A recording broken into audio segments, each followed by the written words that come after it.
د نصر مبارکه سوره چې د قرآن عظیم الشان یو سل لسمه سوره ده په مدینې منورې کې را نازله شوې ده 3 مبارک آیاتونه لري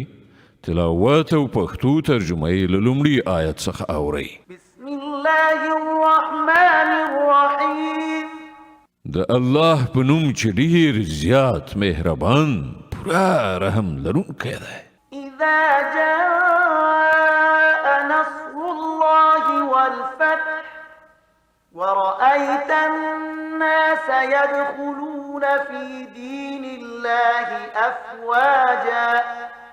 فسبح بحمد ربك واستغفره إنه كان توابا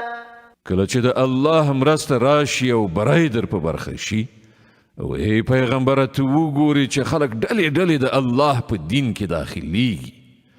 نو د خپل پروردګار له ثنا ستاینې سره د هغه تسبیح وکړه او له هغه نه بخښنه وغواړه بېشکه هغه ستر توبه قبلونکی دی